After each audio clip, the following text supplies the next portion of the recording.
really do have one of those special days going on outside right now. And it's low tide. It'd be a great time to take a walk on the beach. So what are we doing in here? I don't know. We want to make sure the beach is there so we can on it. So, but I appreciate y'all coming, and we do have a quorum, and thank you all for coming. Bob Barnett has got dental appointments, and Jade is betwixt and between, and John Gus had some family issues, so he couldn't make it. But I appreciate all of y'all that are here, and also the people in the audience, of which there are two, and then of course Jamie is here as well. So thank you all for coming. Rochelle, do we have any public comments? Let me pull it up. I forgot that because it went to the board and you guys. Okay.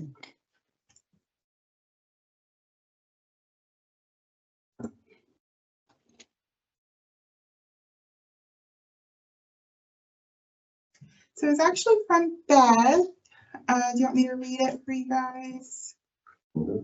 Yeah, that voice. Would you like to read your comment? I've got a copy of it right here. However you would like to proceed. Well, why don't you come up Yeah, with okay. and tell us what you have on your mind? So thank you. Beth Boyce, I'm at 2119A Ocean Boulevard. And this letter went to the town, and Chris did kind of address it in his response, but generally the purpose for me raising the question is, one, I want you all to know that I really appreciate the work that you're doing to protect the beach and to provide for the residents and tourists to have that and the ecosystem. Two, I think that I appreciate the level of science that's behind the work that you're doing. And I like the inquiry that I'm hearing from the town in terms of at the Board of Commissioners meeting. So the mayor was asking about Soundside flooding, and then there was a little discussion about the street being lower than the property. And so that level of inquiry is really important, I think, as we go forward. And so what I saw, and I am not an expert, I don't pretend to be an expert on this, but what we saw at what I'll call the Serenity Point access, which is one a little bit down from access 20, was the most amount of erosion after the October storm that residents who have been there 30 years have ever seen. And, 12 feet of dune gone. And so I started asking the question of, well, if no one's seen this in 30 years, are we analyzing it? And what does it mean? Did the restoration project change a trajectory or change an ebb flow in a way that could have created additional? So my purpose in asking the questions in the letter is really, I'm concerned. And I didn't really hear an answer to what exactly y'all think happened. What Chris said was that the purpose of the project was primarily navigation, and that that basically folks are pleased that there was really only 48,000, whatever the metric is of cubic yards, thank you, of sand that was lost, which is good. And that the loss of the sand on the south end and the north is to be expected. So that makes sense to me a little bit, but the analysis of sand loss stopped at McLeod. And we know that there are multiple houses, and the 0.0 is actually all the way down to the apex of the curve for Serenity Point. So I'm still left with the question of how come we're not measuring sand loss deep south of McLeod, and is there anything that we need to change going forward to prevent a similar reoccurrence? So that's it in a nutshell. Thank you. I kind of caught you off guard by asking you to stand up and. That's all right. But I All had to good. to your letter that if you wanted to read it, you could have done that. That's okay. All good. Right. Thank you for your comments. I appreciate it. And maybe we'll hear from Jamie and maybe that will help us some things. So, any other public comments or is that it? Right, so we have an agenda in front of you all. Are there any changes, recommendations, or motions to approve the agenda as written? Make a motion, we approve the agenda as written. All in favor, say aye. Opposed, like sign. Okay, does any member, committee member have a conflict of interest concerning any item on the agenda? No. Okay, very good. The next item is the minutes from October the 16th. I'll take a look, make sure everything seems correct. I wasn't here, so I can't. You really want to leave? Well, So who makes the motion to accept the minutes? I have a recommendation that you can motion to approve because it does look, I have read it. I make a recommendation that we approve the minutes. Yeah. All right, all in favor, say aye. Those like sign. Okay, so, Jamie, the TI Coastal, if you could give us, I know Chris gave a thorough update during the commissioners meeting. And I guess I would wonder if y'all had seen the commissioners meeting. Do you need more of an update from what we've received through the commissioners? They might be able to explain to her a little bit about the south, I mean, the very south end now. Yeah, I can, Yeah. I can address that a little bit. I missed the commissioners meetings. I don't know what exactly Chris went over, so I apologize for He that. went over a whole lot of stuff. Okay, gotcha. I mean, he did a good job, I mean, He did. got me what, what y'all found and, Yeah. what the recommendation was for them. Yep, so the 48,000 yards of loss we found on the beach is related to where the construction project happens. And we limit it to station 0 to 239 because that is the active construction zone. That sand that is lost is eligible for FEMA reimbursement if a natural disaster were to occur within that area. So that's why that, for post-storm surveys, why that is limited to that area. On our annual surveys, we do compartmentalize the entire system. So we have the construction area volume calculations from 0 to 239, which is at the Bumblebee Tower on the north side of town line. Then we also have the southern spit area, which would be from 0 to the 2,500 feet going to the south to where Topsail Inlet is.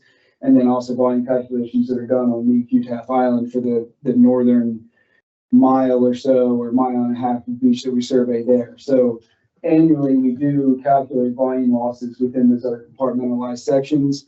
Following storms, when it is related to the potential for kicking in a natural disaster under category G with FEMA reimbursement, that's why it's only limited to the construction area, because the only sand that's eligible for reimbursement was sand that was placed onto the beach. So we did survey that entire southern area, but we didn't include that with our volume calculations. We can look those numbers up and figure out how much sediment was lost from that area, but that was not part of the cost calculations and the storm loss estimates that we provided to the town following the storm. But you did put sand in that area on the. In the camera region, we can't do that. Oh, gosh, yeah, because that, yeah. In the camera region, right? Is that the reason we Yeah, cannot? we could, but it's an area that is naturally where, the condos at the very south end start peeling back towards the west. And there is a large natural dune area within that section, originally. We decided that it wasn't worth or economically viable or in favor of the town to spend money placing sand in an area that already naturally has a very large natural dune system. Sand flows from north to south generally, so that area would be constantly fed with sand that was eroded from the northern side going towards the inlet itself. So it wasn't in our original designing of the project. It was not included in the nourishment area. A big component of our total plan is active management. So as we progress from the first project that we did in 2019, 2020, and we follow iterations of the project, we look at how everything's performing and make adjustments to the overall plan if we deem them to be beneficial. So something that I want to look at especially is the connector channel that goes behind the backside of the island where the spit constantly wraps around and fills in very quickly. It naturally wants to be a little bit further west from where we dredge. So the dredge template fills in very quickly and the, boaters are like, well, this is where we just go. Why is it already filled in? It naturally wants to be a little bit further west. So if we look at modifying that inland channel a little bit further west and follow natural water, you work more with nature. The idea is absolutely navigation first for this project. It's a shallow drought navigation fund project, so we want to maintain navigation as long as possible. So looking at modifying the channel alignments to follow natural water where they would have longer lifespan before they shoal in is something we really want to take a look at. Likewise, if there's something different with the inlet where it's oriented a different location, wherever it naturally wants to be symbiotic with what you can fight nature, Mother Nature all you want, but you're never going to win that battle. It's going to very quickly go back to where she wants things to be. So working with Mother Nature and looking at how things naturally progress following the project is what we kind of want to look at overall as a system and replicate that with our construction work. So something we are continuing to monitor. It is the first time we've seen such bad erosion on the very south end of the island. So we're taking that into consideration when we design the next project and look at things. We've got the beach management plan that's going before the CRC Thursday morning at 9:30 is our presentation. So we will be at that point looking at, hopefully it's approved by the CRC and we can move forward with removing the static line setback, which will allow all the houses to be reconstructed on the oceanfront and every oceanfront lot to be constructed on outside of that 60-foot setback line. The town did a good job of putting in their own construction line to limit construction on the oceanfront shoreline. But once that is in place, then we can look at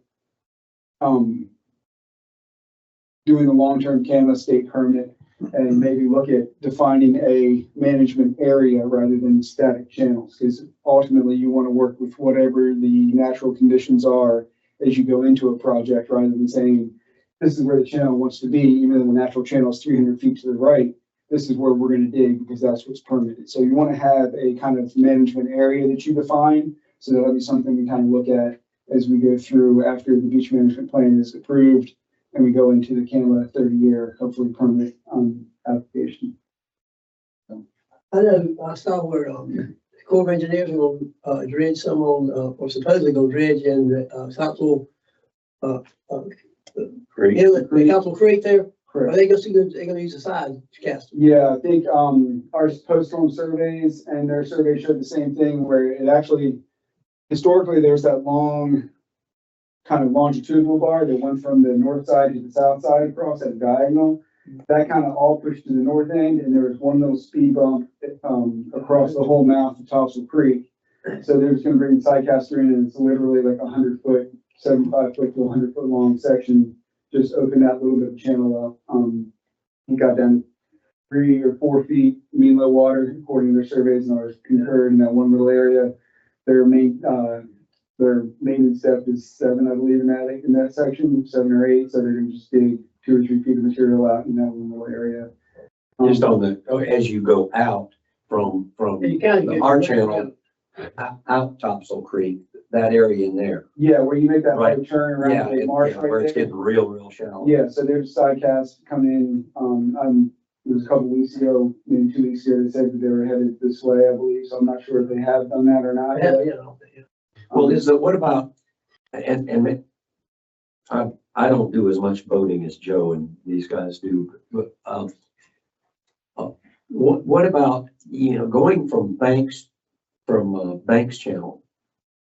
When I go and I want to go out Topsail Creek, Mhm.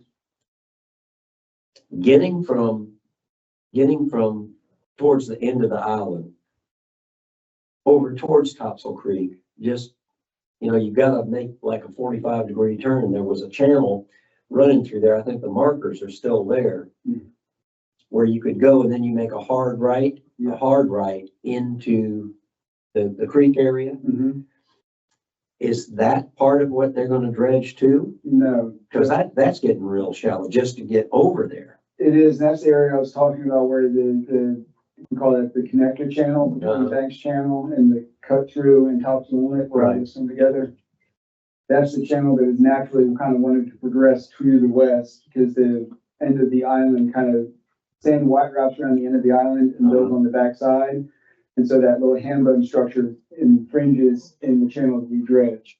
So now when you come down Banks Channel, it's more of a gradual turn to make that U-turn, get back into Topsail Creek and head back towards the waterway.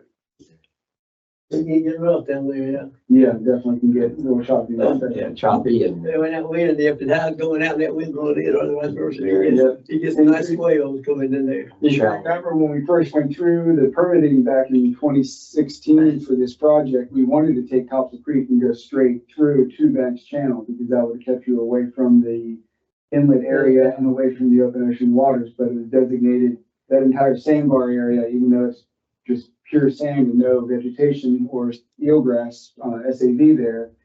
It was designated as primary nursery area for fisheries back in the 80s, and it would have taken a, DNA, yeah, it was primary nursery area, and so. that dreaded word or those dreaded letters, It was DNA, boy.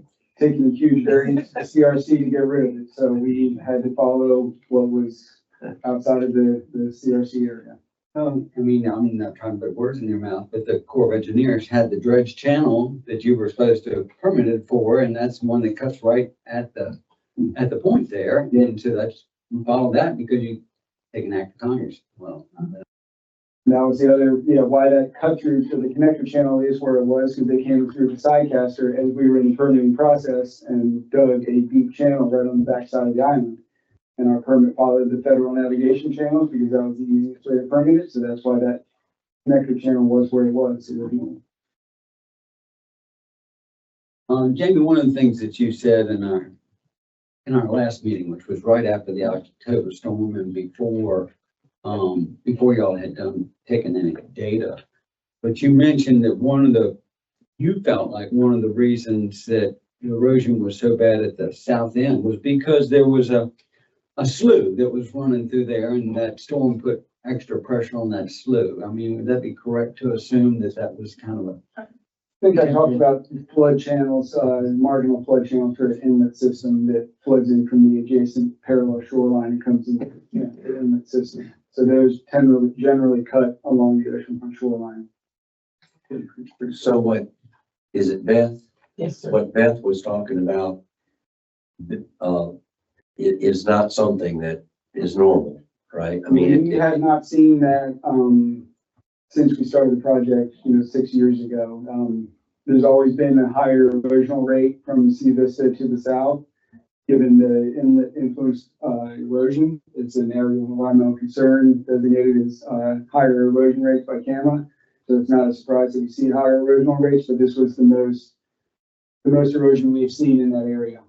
Each storm is different, where wave energy is focused, what happens, with the tide cycle, the natural undulations of the beach. You have call them just beach cusp of whoop-de-doos, where you get the up and down of the beach, where those kind of lay, and where it focuses wave energy. Every single storm is different. So just using North Topsail Beach as an example, we had a storm late summer, and there was a breach in a dune system in front of Dolphin Shores, and washed all the way back through into the pool area, a bunch of sand around the condo complex. We had 2 or 3 storms following that, and I always went to that breach location first to see how bad it was. Water never came back up to the dune there. Even with the last nor'easter we had, they had some wave overtopping, but it was not even close to as bad as it was the storm we had in August with some of the higher hurricane waves. Then Porpoise Place, which is just south of St. Regis Resort, the last hurricane or storm we had in October, was absolutely hammered. They lost 30 feet of dune in that one storm system, whereas earlier in the year where we have higher wave energies, they didn't have any much impact at all. So every single storm is different. Where the erosion happens seems to be kind of different and variable along the beach, and it just kind of depends on where I think the offshore sandbars are at that time, focused wave energy, and the natural beach conditions. So definitely something we're going to keep an eye on and track and see if it becomes a trend rather than an anomaly. And like I said, it's the adaptive management that we do with the system. So if we see places that we can improve or tweak things to try to prevent that from happening in the future. It's not a guarantee that there won't be bad erosion in areas, but anything we can do to kind of mitigate those impacts is something we look at. Nothing that we do is set in stone. It's a very fluid science. When's the annual survey? We do that every June. But you see, they do it in June, so if we have a hurricane, then you've got a baseline on what the sand was and what happens. Thank you. And that's been a big part of the success of this program is the FEMA reimbursement for sand loss during hurricanes. So it's extremely expensive to do a project, and town funded by themselves is an incredible task. But you have to be on that regular 5 or 6 year return cycle to make it affordable for the town. If you do a project and you have sand loss a year later and you need to do a project, FEMA is a critical component to that, coming in and helping out. So that's why we do it in June, and then post-storm surveys are focused only on the sand loss areas. So a question is, given that we lost 48,000 cubic feet Yards. yards, and then in this coming June, we'll do the survey again. Now it's 48,000 less.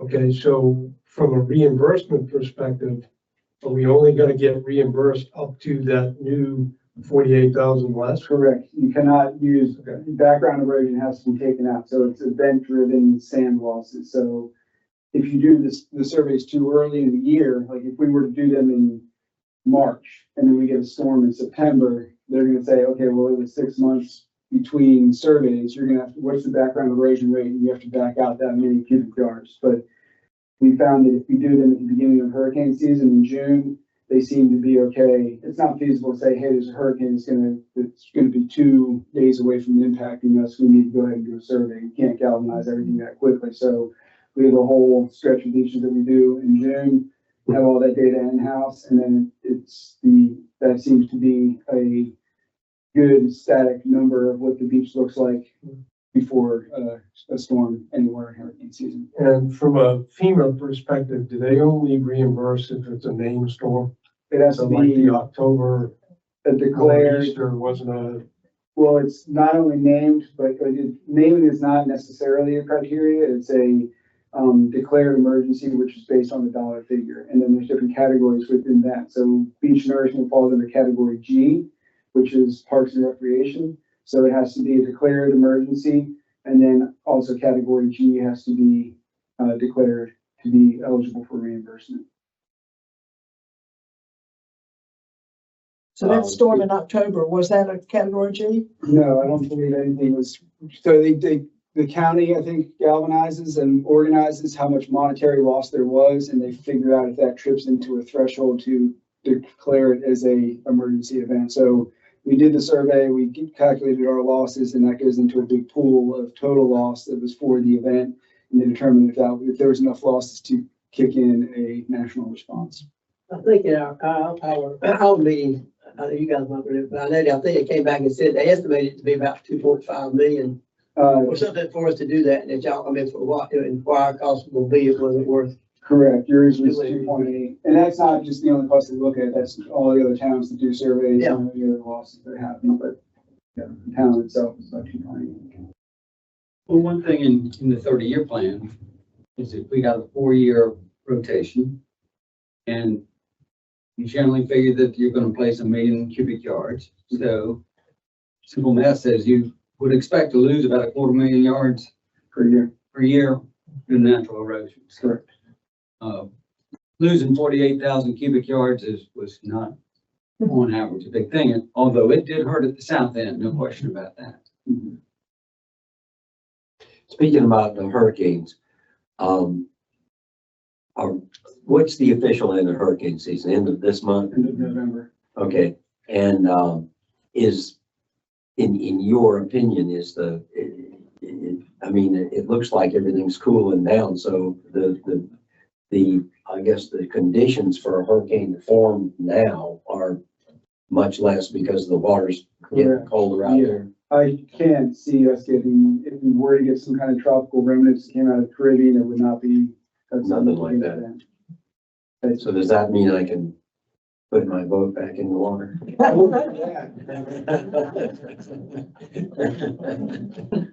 Yeah, you're probably safe. But Jamie, I certainly compliment TI Coastal on the quality of the data, the information. You got cross-sectional at every station, really good data. And something cool that we did do is we did fly the drone and have drone coverage, so we have 100% coverage of everything. Now, there's not a great way to portray that other than sending you guys oblique images of what the dune system looks like. Otherwise, it's just a kind of point cloud, which wouldn't really mean much to you, but it's a cool image, so we'll try to get some of those over to you too, so you can kind of see what it looks like. But we do have, it's gonna be helpful in the event that we have a big winter storm or something like that, and there's a isolated dune breach somewhere, instead of having profiles every 1,000 feet and saying, oh, this is what representative of the dune, 500 feet on either side of it, we have every single square inch of the upland beach covered from the inlet all the way up to town line, so. I think your spacing interval south of station 00 was 500 feet. Correct, because it's a higher erosional area, so it'd be 500 feet down there and then the rest of the beach, so. Right? Any other questions? If he's getting ready to leave, I have some specific questions for him that you all might also be interested in. Okay.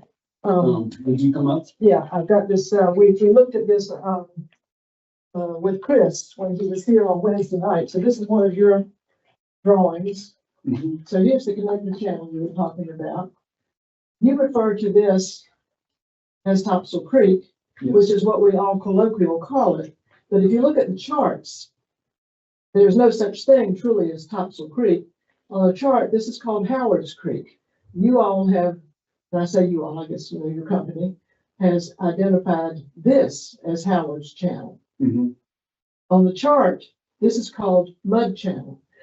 And not that that's really that important, but I've often wondered, why don't we use Mud Channel instead of what we call Topsail Creek? It's a much straighter channel. It's usually deep enough for a small boat like mine to get through there. So my question is, why don't you consider dredging that channel instead of this curvy one here that people have historically used? So, we call it, so I think the naming came from Chris's local knowledge from growing up here. He always Well, calls it that's- that Howard's and that top, well, yeah, On the chart, I get just for that. people that look at a chart, this is Howard's Creek. Yeah. This is Mud Channel. There is no Topsail Creek on any chart. Okay. You agree with me on that? No comment on that. The reason that Topsail, what we call Topsail Creek, was dredged originally is because that was part of the federal navigation authorized channel area. So that was, when we originally permitted it, it's easier to go off of a channel that was already authorized to a certain depth and width. And so the waterway and then Topsail Creek, which is curvy, Yeah. it was all part of the federally authorized channel system. So following in their footprint and then expanding on what was previously dredged area was the cleanest, easiest way to permit a channel. Yeah. Howard's Creek, This would be so much easier. but it's also, it would be new dredge work, and that is a very difficult thing to do, because it'll be called pristine waters, and there's PNA, and there's all that kind of stuff that goes with it. So using a channel that had been dredged historically, that's the easiest way to go with it. And Howard's Channel, as we call it, Mhm. before we opened all of this inland area up, it was Go to the, almost a sandbar. maybe the previous slide on that. And I think that was There, the one on the top there, right there. That's what I'm looking at. Yeah. So this is actually misnamed a little bit of something I didn't catch, but what we have labeled as connector channel right here is what is actually the cut through channel. Yeah. And then the connector channel goes from the old core dock all the way to Topsail Inlet, because Banks Channel actually ends historically right here. Mhm. So that was part of the core navigation authorized channels. Topsail Inlet was an authorized channel and Topsail Creek was an authorized channel. So we added in the connector channel, and the connector channel is just kind of confusing names, but they connected and cut through the sandbar and then connected Banks Channel to Topsail Inlet. But Topsail Creek was historically a federally authorized channel. which is why we permitted that in the beginning to go. But I mean, anybody that looks at that would think that Howard's Channel, or, well, what you call. Google Maps, I haven't looked at that charts, but I know Google Maps does have this labeled as mud channel, Yeah, and this Mud is Channel, topsail. yeah, yeah. But I don't know, I haven't looked at the NOAA charts to see if that's what is officially. Right here, if you want to say about it, yeah, but, anyway, it just seems like it, but I understand what you're saying, that it's never been done and it's hard to do it now. Correct. But one of these days, that would be a much easier cut, much straighter. You see what I'm saying? Mhm. And you all the time see boats in there, not great big boats, but fishing boats can get up in there. A little bit like that. Anyway, thank you. I just always point out that you've got it misread. Jesse, did you have any other questions while you're at, I do. while you're not at the voting? But I will make one other comment. You said that people that you've talked to had said. Betsy. Yeah, you said that people that you have talked to said that they had never seen erosion like that, people that have been here for 30 years. I have pictures from probably somewhere between 20 and 40 years ago, standing right in front of the hotel, the Sea Vista Hotel, where the escarpment, I'm standing on the ground and my hand is up like this, and that's how high the escarpment is. So it has happened before. I haven't been down there to see what happened this time. I haven't been down there in a long time. But it happens. And, you know, it has probably been a long time, but it does happen and it will come back, hopefully. I just have a couple more questions for Jamie, and actually, it's great to have the map on. Cross-examination. That's where you again. Nature happens, right? We all know that. And so our shared goal is to make sure that we're doing no harm. So my initial question still is, and active management will help with answering that, is was there anything that was done, the new escarpment from the beach renourishment or the dredging, that moved the impact down a little further south? So that really is my question, and I don't understand the hydrology enough to answer that, but it's prudent, and it's exactly what you'll do is analyze that. I'm gonna go over to the map and just ask one quick question. You want the chart or the map? The one that has the sheets on it would be great, but if you don't have it, I can use that one. It's the one with the sand loss sheets. Oh, this is the channel survey, this right now. Okay, just go back to the one you're at and I can do it from there pretty easily. There you go. Right there. So this is in essence 0.0. Correct, that's construction baseline. And I think McLeod's maybe there or maybe there. I can't tell from this, but there's definitely, and this is Godwin. And so there's houses and beach that are straight here. And I hear what you're saying about Kama, right? But in terms of thinking about the beach, not the curve, which we all know is going to change significantly, the beach continues. And so continuing to analyze annually in June, the impacts from storms from including McLeod down to 0.0 seems to me to be really prudent for the town to understand. And so I know there's this nexus with, I know there's this nexus with the financial FEMA reimbursement, but there's also the nexus with understanding what's happening to the properties on the town. And so I'd like for y'all just to consider that as you go forward in terms of what additional analysis you could do more than just annually. I think you collected a lot of data, so how much more would it be just to analyze that, even though you know Pender County is not going to reimburse it? Thank you. Any other questions for Jamie? All righty. Any other questions in Jerome? Thanks, Jamie. Let's go to the next item, which is Soundside flooding review. I was not at the last And the reason I put this in this order is because Jamie's still here. And, I know you're gonna have some input, but, Mayor Braxton talked about the issue that we've seen on Soundside flooding, which has been related to really a lot of king tides in the month of all of September. We had king tides going for 4 or 5 days in a row, and we had a lot of water in the waterway. And so the community has heightened awareness of that.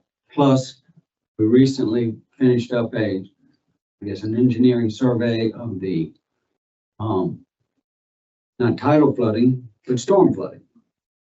So the mayor asked that the BIS team take a look at this.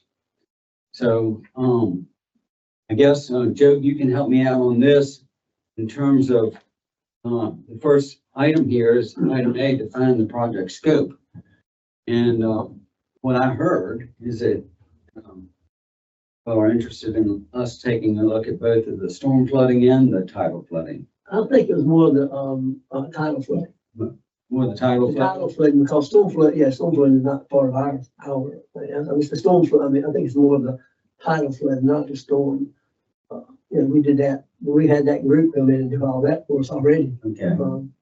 I think and what my thoughts are, or I think he was talking about too, is I know we've done a lot with Rocky Mount, but there are other areas that need it. And I think what, we're talking about maybe, because we know we don't have the money to do all of those projects, and we've been applying for grants for, I've been up for 6 years, and we've been applying for 6 years and haven't got one yet, so. The probability to get one is probably not, I'll probably win the lottery before we get one. But, You got about but no, it's just like when, I know like on Carolina, I know we've got those pipes that go out, we're put there for storm. All now they're open, so when we have, tidal flood, all that water goes up into those pipes and floods those streets there. On my thoughts, I know what the cost would be. I know that's not the total solution would be, finding ways to put those reverse slats, reverse slats on there. Would that be, I don't know if you guys could help us, but if you thought that would help out in some of those areas, and then we can look at what maybe it costs. There's some ways we can mitigate some of these things. I know we're not gonna be able to prevent Soundside flooding completely. I mean, there's no way, because if what they're true is say is that tidal, the water level rising, this is gonna continue to get worse, but there's no way we're gonna stop it. But Yeah, I mean, there's, Those pipes though, aren't those state? Didn't the state put those in? Are they responsible for those? The ones you're talking about? With the, I think they used to have backflow, yeah, there's backflow flaps on them just to They did. prevent that. But yeah. I The don't problem think, is the oysters and the crud. maintained, I mean, we just, But that's- maintained. I thought that was the state, not the town. Am I wrong about The this? state put them in, but they do not maintain them if it is not in the DOT right away. It is up to whoever the property owner is to maintain them. Recently found that out after meeting with DOT. The state put them in, but they don't maintain them. Correct. The only portion of the storm drains they maintain are what is in the right of way.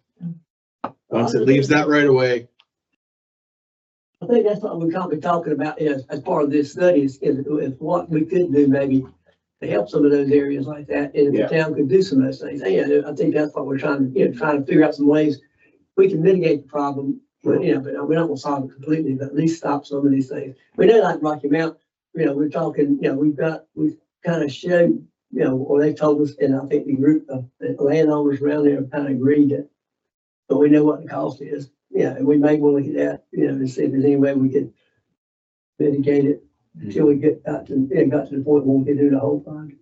I think, that's what we're talking about.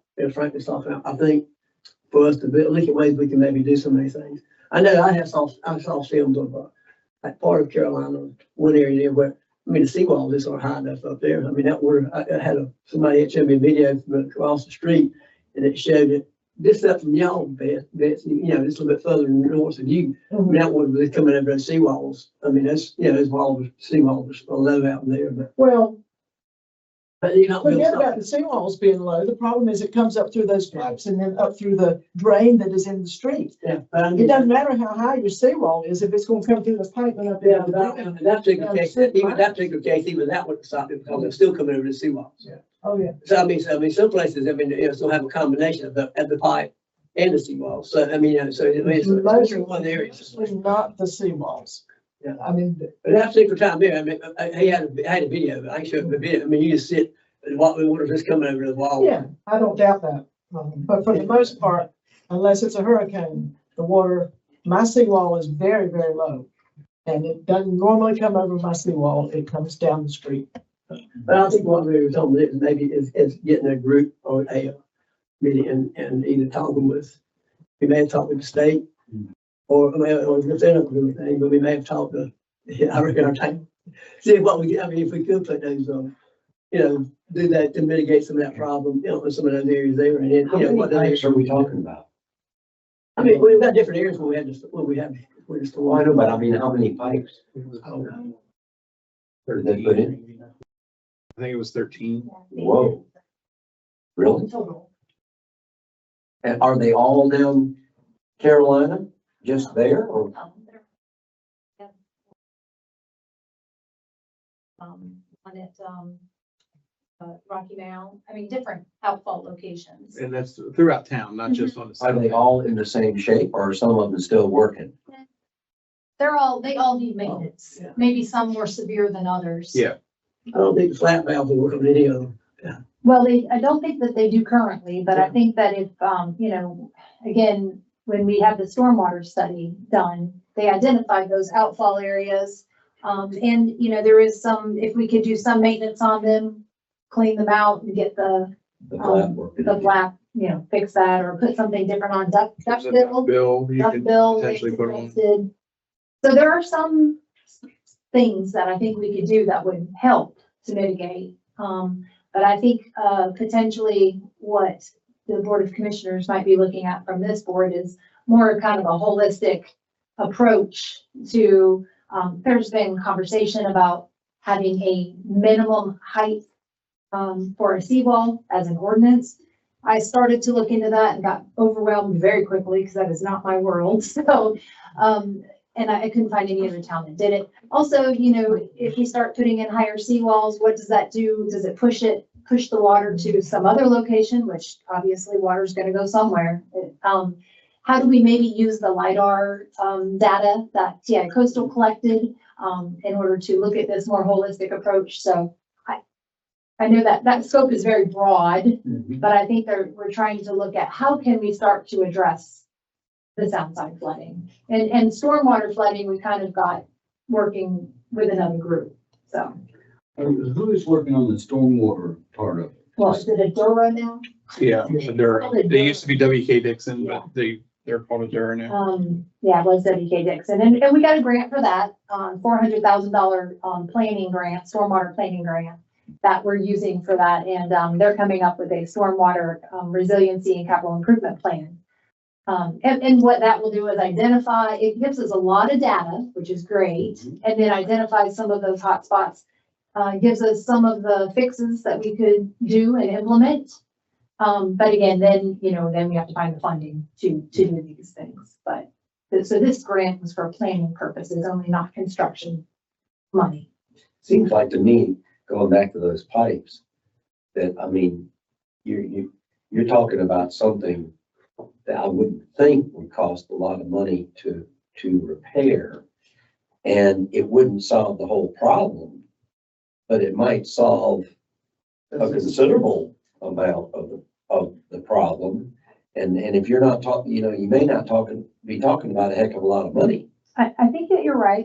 Was some conversation, and you can chime in anytime here, Tom. Yeah, so one of the positives that have come out of my meetings with the DOT is, the town used to pay to have the infiltration basins cleaned on a yearly basis, which was really DOT's responsibility, but the town was doing it, so they weren't. So I kind of held their feet to the fire and said, hey, we're basically maintaining what you should be doing. And they've since come in and cleaned them, and they said they're going to do them twice a year. With that being said, the funds that we had allocated to do that, we can now, They're available. they're available to do something with these pipes. One of the suggestions was, we don't know what kind of shape these pipes are in, so we could have them camera to see what exactly we're looking at. We can look at some of those flappers. They are mostly metal. I don't think there's any But again, we concrete. have to camera them, so we know the entrance area where we're working and cleaning, and we know where they outfall. Not a whole lot We don't have a of. whole bunch of outlets going on in between. You know where the flap is? Is it on the, is it on the, closer to the sound? Yeah. Or is it closer to the street? It is on the sound, Water. on the water side, yes, at the outfall. But also remember that a lot of these outfalls are not on town property, they're on personal, private property. So there's So we've an extra identified, layer. yeah, the one behind my office on, I forget what that name of the street Ward. is. What is it? Board. Yeah, and then the one on Nixon, which are both on town properties, is kind of using those as kind of test areas to see, do a couple things and see if it works. And then if that works on a smaller scale, then we can, revisit it in the future. Well, it I mean, if works. I was one of those property owners and I was getting flooded Mhm. and that would help me, I think I'd allow somebody to go in there and dig a hole. Yeah. And fix it. Yeah, that's probably correct, but again, we'd have to have, it'd be legal easements and all of that, so there's some paperwork and legal things that would need to happen before we could I'm sure that they would probably be more than happy for some fix to go in there, but we would have to make sure it'd be a lot of paperwork. Mhm. But again, these are some of the conversations that we've had. These are some of the conversations we've had already internally, so I think kind of taking what we've already learned, the data that TI Coastal, the expertise, the experience that they have, maybe trying to combine that and come up with some, maybe call it low hanging fruit, but some things that we can implement, because grant funding for Topsail Beach is difficult. Unfortunately, there's a lot of things that strikes against They think us. we're all millionaires. They think we're millionaires and there's only 400 of us, and what, you guys can figure that out. So grant funding is difficult for our town, and I think we need to start looking at what can be done, maybe small things that could be done to make some improvements until we can get some larger funding. So what I have heard is the project scope, if we're talking about scope, is tidal flooding. It doesn't include stormwater flooding. Yeah. And from what I saw, and I was not able to come to the last meeting, there was an interest in tying together your TI Coastal information and trying to get that to a more granular level so we can see where our low points are. And I think, can I just add this little piece part on the scope, is if we do have existing pipes that are contributing to the flooding, and it's not just all about seawall height, it's where those pipes are. So that could be part of the scope. I think a big thing with the pipes that you want to look at too is the inverted elevations on both the sound side and the upwind side. So the lower the pipe is, the more prone it is to flooding from the sound side. When normal high tides, you're going to be inundated. But then on top of that, it's also how much slope there is. So this one you might have one that's at elevation 2, which gets flooded a lot, but the top elevation is 10 because it goes at a steep angle. Another one might be at 3, which doesn't look so bad, but the top elevation might be 3.5. So while it takes more water to come in, it floods easier on the street side. So I think looking at both of those elevations, both where the storm drain is, where the water's coming out on a flood, and then also the inverted elevation on the sound side would be 2 critical pieces of information for the pipes to identify if you can do 2 or 3 this year. These are the worst case scenarios. These are the ones we want to focus our attention to for the pipe side of things. And you may know just from historical, okay, we get a king tide, this is where we're seeing water coming out, and that would be obviously the ones you want to address first. You sound just like a certified engineer. Only recently. And then the LiDAR data, the whole intention of the LiDAR data we're collecting was to identify the sound side low spots. That gets a little bit tricky because you're only as strong as the lowest point on the sound side. So if you have 5 homeowners in a row to raise their seawalls up by 3 feet to protect themselves, but then one person does not, all the water's gonna come over there. Yeah. What you can do, and I just thought about this up here, and it may be a completely ridiculous ideas, but look at, like Rocky Mountain, I know is a really low street area. Is there some kind of like, just road speed bump that you can put at the very end of that to raise the road elevation up slightly, like a little dune that's on the road to prevent water from coming in on the road side of things?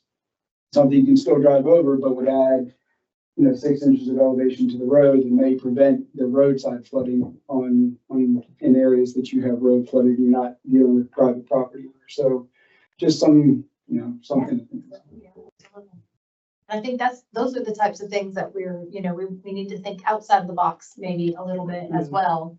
And again, something that maybe can even just a little bit of relief.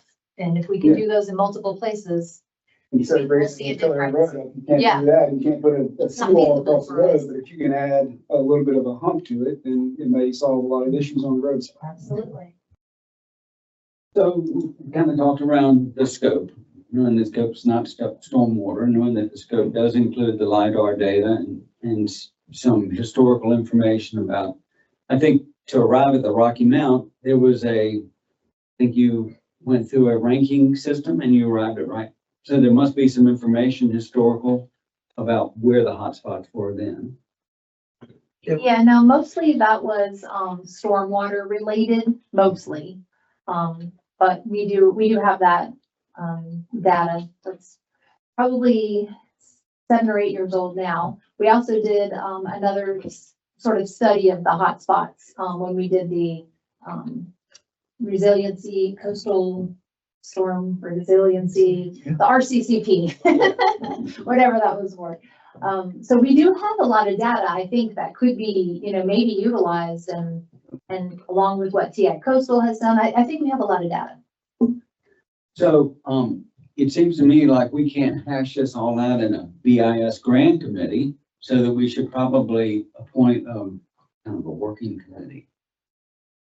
And I would think that working committee should include TI Coastal, obviously, and public works.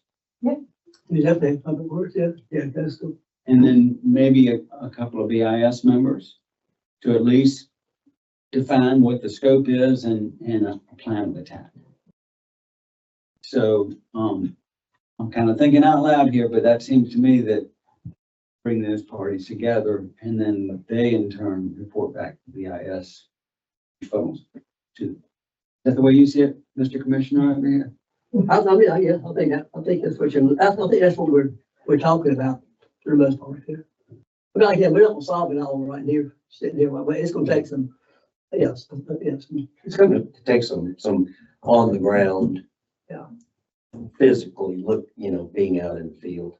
And it's also going to take TI Coastal to tell us exactly how granular you can get with the data, what it does show so far. I think it'd be important to look at, the easiest way to do it, I think, is find a flooding datum that you guys want to maintain. And that would be, like, say it's at elevation 4.5. And so we all align at 4.5 on the sound side, and anywhere areas that are below that flood elevation, we say, okay, this is the areas that we need to really focus our attention on because it's below a 4.5 NABD, flood elevation.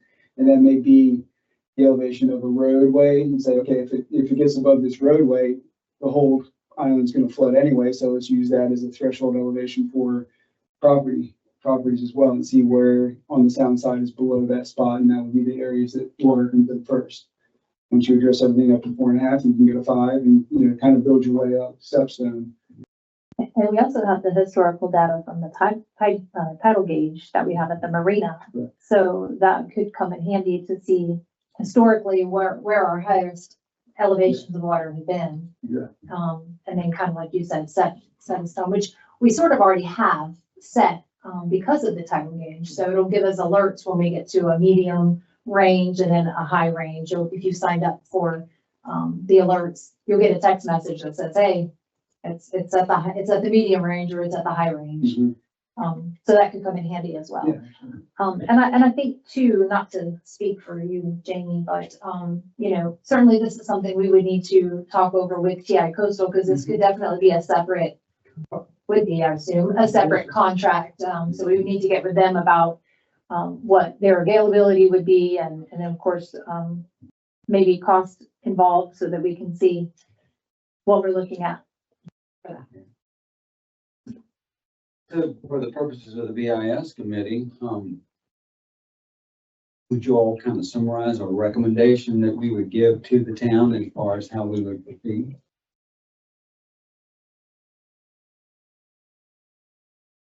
What are you saying? Well, in other words, we've defined the scope somewhat. And now. Well, we have defining- one on the committee. I don't think we have to have approval from the commission or who that committee is. Okay, so, I did talk to Jeff. Now, complicating factor is we're gonna have a change in membership of this committee Yeah. come January 1, right? How many,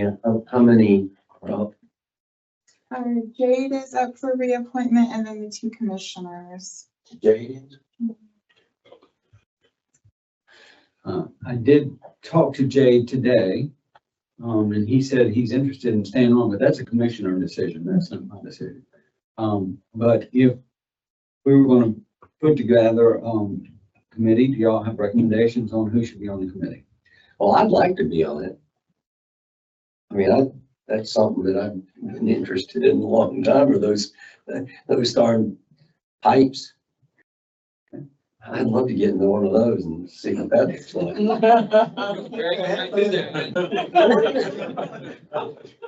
I'll get our confined space, equipment ready. Peter, Peter, That's enough. I don't think if you have two commissioners, I think you don't, I mean, two guys off this committee. I mean, you don't want a big committee. Yeah. okay, Especially trying to get them all together. Well, you'd have two of us, and then you've got Tom, and then you've got hopefully somebody, TI Coastal. I don't know that you need anybody else to at least start investigating. you all agree with that? I've got Ed and Peter, TI Coastal, and Public Works with Tom. Is that okay? Might listen in every once in a while. Okay, so does that pretty much cover that agenda item? We talked about the scope and working committee. Right, very good. Any comments or questions? All righty, Connie. Well, when we look at our BIS revenue, this month, we have 495,410. We have started collecting the ad valorem tax. We just, the tax notices went out last of September, 1st of October. The accommodations tax, I think we're going to more than probably meet our goal on that with budget number anyway. And our parking revenue continues to have a little bit going in there. So we're doing well there. And then the interest, we are still accumulating about $12,000 a month, which we budgeted 70. So we should exceed that amount that we budgeted, which so far this year, we have 48,453 in interest for the BIS fund. We have received some more money on the Vitex, Topsail Island Vitex program. We're kind of at a standstill, would you say, Christine, on that right now, but we do have the money, and those funds do belong to the Vitex project, and we've got 690,060.50 in that particular line item. When we go to our expenses, wanted to just point out briefly, you do see salary, you do see FICA, and you do see retirement this month. Please just ignore those. There's a little bit of a glitch in our software. We are not taking any salaries, FICA, retirement, 401k, group insurance, nothing of that effect is coming out of the BIS. We have mostly the normal expense, which is $46,482.17. That makes up your lobbyist and also the TI Coastal, the regular monitoring things that we get that's already been budgeted in that area. So, again, $541 will be deducted from the monthly expense of the $47,324. So, we do seem to be doing okay in our expense lines right now. I'll let Tom talk more about the maintenance repair structures, if he has anything he wants to add to that. We do have encumbered the $32,748. You can tell him what that is. Now, what is that? Encumbered. That means it's set aside with a purchase order that we haven't paid out the money, but that money is encumbered. It will be spent. Yeah, so APF Construction has begun to work on the crossovers. 2A was the first one that work's completed. That consisted of, it looks like about 3/4 of it was done probably not too long ago. But the oceanside steps needed replacing. Some of the stringers were completely rotted, and then part of the platform on the back end needed replaced. So that was done. They've since moved on to number 11, which is about 3/4 done. We're kind of at a standstill on that, waiting on a CAMA permit for the back end of the ramp. And then this week they are starting on the complete rebuild of number 12. There'll be 2 more. In the future, it will be number 2 and number 5, and that'll just be the back steps on both of those, on the oceanside steps replaced. So that's the planned crossover projects for this year. Did the town get any money for that, or this is just the town money, right? That we didn't get any. Correct. grants for I that. applied for those grants for that, and we were not selected. So this is all town money. Correct. Yes. So the encumbrance is 32,748. And the total budget item is 100,000. Where are we gonna? I haven't so I have the POs for number 12, number 2, and number 5 that I haven't put in for yet. So that'll be about another 35,000 of that. Okay, Connie, sorry for the interruption. No, that's fine. So the fund balance, for the end of the month of October, of course, the revenues, $495,411. The expenses less than $591 was $47,324. So we have, $7,476,305 currently in the, at the end of October. Any questions? Don't have any questions? Okay. I wanted to make a statement. So, I was here at the board meeting, and I'll tell you, Connie did a really, really good job of pretty much, she didn't do it belligerently at all, but she did it in a very like kind of like my mom would. Don't mess with me. A little stern. Yeah, stern, and she was addressing not only everybody that was here, but addressing everybody that was watching and addressing maybe some even commissioners that weren't even here. But I just thought it was great. I mean, you did such a good job of just saying, okay, this is the way it is. If you like it, fine. If you don't like it, that's just the way it is. Anyway, thank you very much for that. Yes, sir.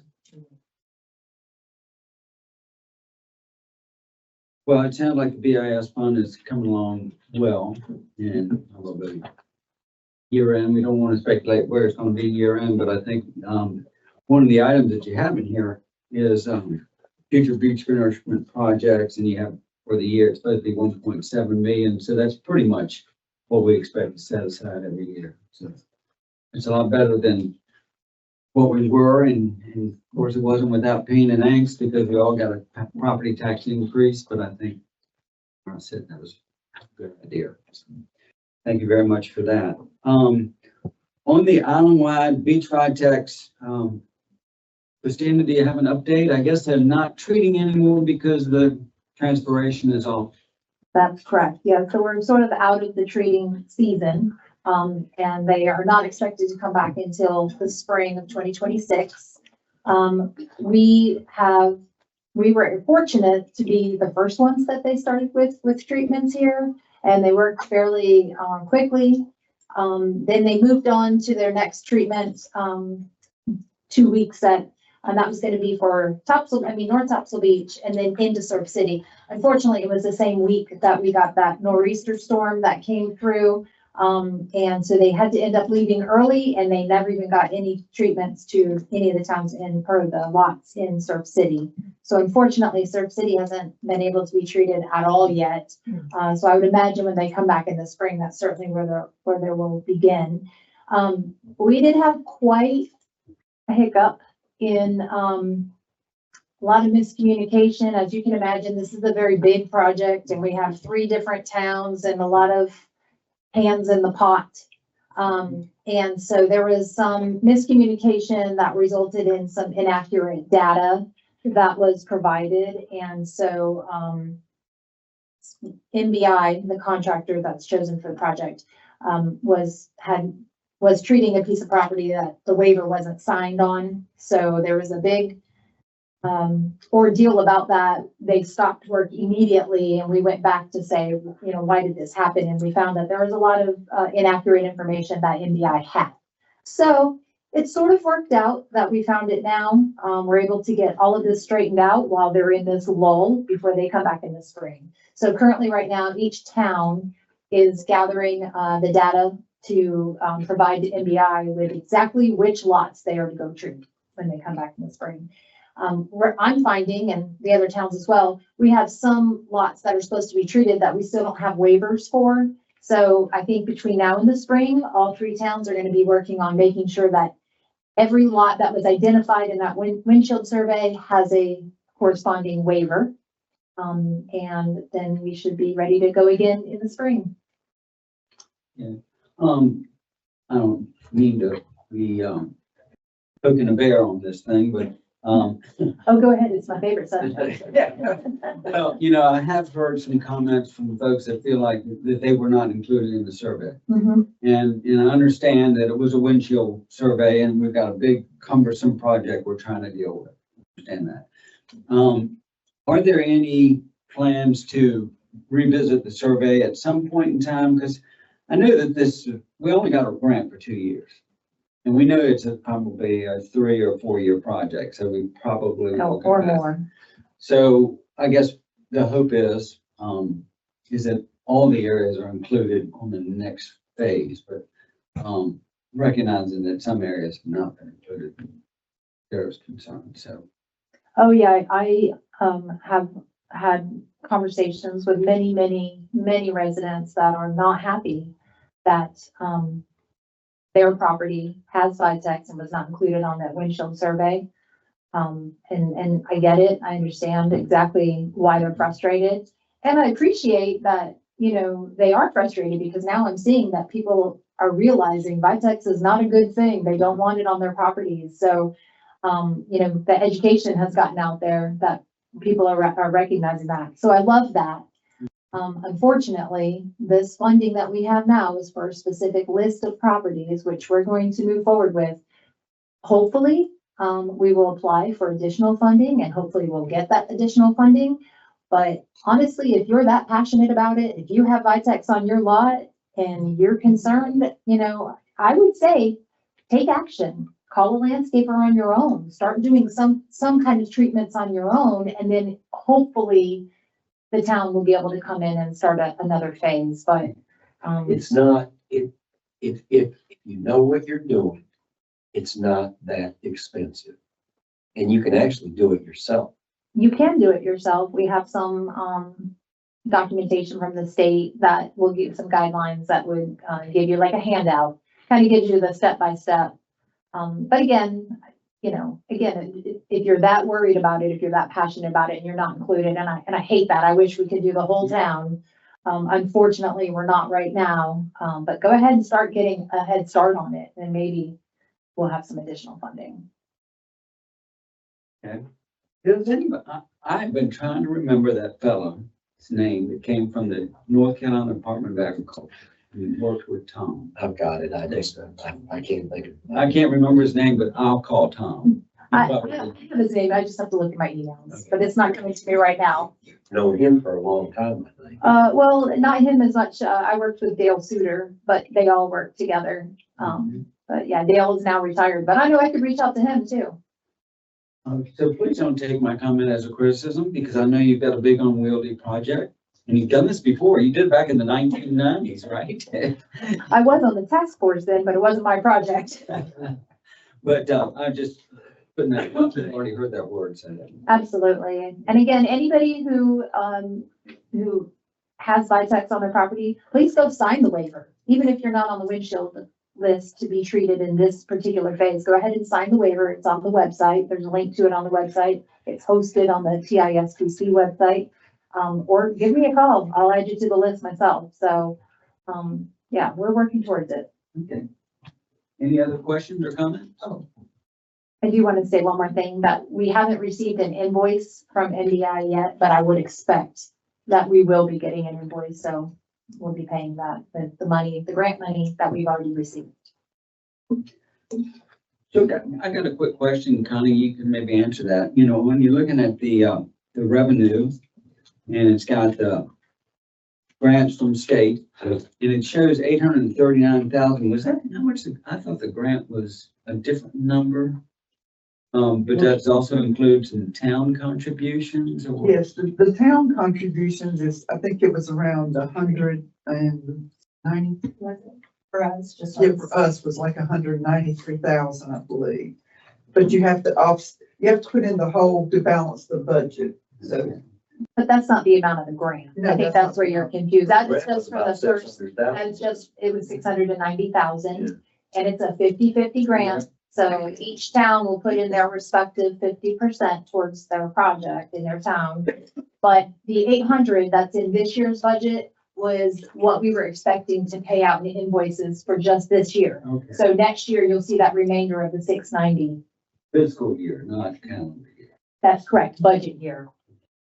And on the town side, on the expense side, we had budgeted the 178,127. So that was Topsail Beach's portion. Okay. I see. Thank you. Yes. Appreciate that. All right. Any other questions or comments? Okay, Topsail Island Shoreline Protection Commission, our next meeting is going to be December the 11th, and it will be here. And not here, it's going to be here. So I'll make sure that comes out in bold and red, because I have myself gone to North Topsail when I thought the meeting was there in Surf City, so. Well, we used to change it every month in different towns, but, we haven't had one here in quite a long time. Yeah, it will have been a year, so that will be here. At the last meeting, one of the things that is an issue that's kind of going through the TISPC is the Surf City project with the Army Corps of Engineers, and they've been dragging through the GRR report. They got a GRR report from the Army Corps of Engineers back in June, but they still don't have any funding to match with it. So there's been a lot of activity by the TISPC and certainly the town of Surf City to try to get that project back online. They were hoping to have it started this past December right now. Now it looks like it could be delayed by a year. So that's been one of the big issues there. The other big issue is that, the funding request to fund a study called the Beach Inlet Management Plan to gauge the economic activity and the risk and cost of maintaining the coastal communities. That's going to go through on the Farm Bill, but funding for the oyster lease study and other things has not been resolved because they don't have a budget. So that's been an issue from the state situation. And then, of course, with the federal government being shut down for a little while, that's caused a lot of slowdown and everything. But our next meeting is going to be on December the 11th, and it will be held here. Along the lines of other meetings is the CRAC meeting, Coastal Resources Advisory Council meeting is going to be tomorrow in Beaufort. And then in the afternoon, it will be the Coastal Resources Commission meeting. Mayor Frank Frank Braxton is going to attend. He's a member of the CRAC, as well as Kyle Brewer, town manager up at Surf City.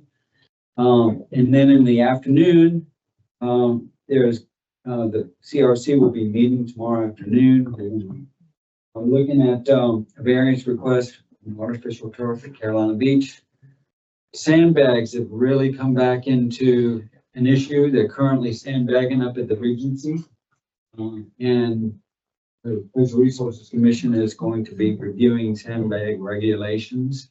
Also as pertains to Ocean Isle Beach, where it has some issues there. Can I ask some question?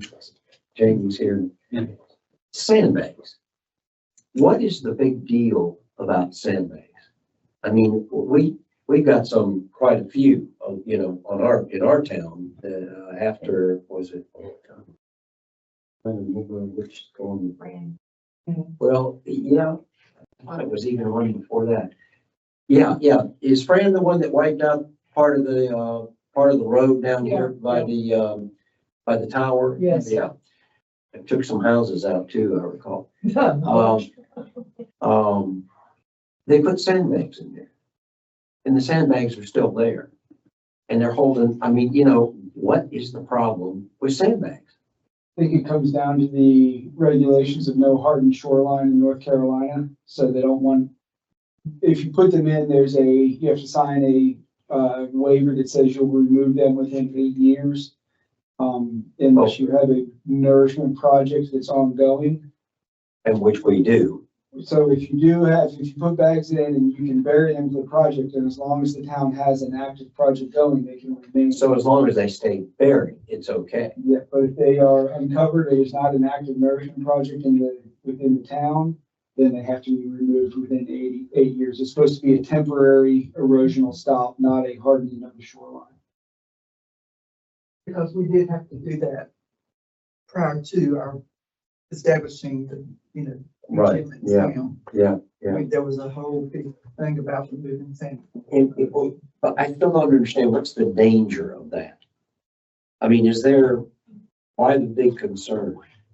I don't think that sandbags by themselves are inherently dangerous. I think what they're trying to avoid is everybody just sandbagging the coast and essentially making a seawall. So it's a temporary fix while you come up with a longer term solution. So if you have accelerated erosion or an imminently threatened structure where the shoreline is within 20 feet of the house, you can sandbag as a temporary fix until you come up with a bigger solution. So they just don't want the entire coastline to sandbag and that we sandbag the shoreline. That's all we got to do. Yeah, I understand now. Thank you. While we're on the issue of sandbag, one of the other agenda items is what is the sandbag configuration for protecting a road? And they're speaking specifically about Highway 12 north of Rodanthe and what the Department of Transportation will be allowed to do, not do, in terms of that.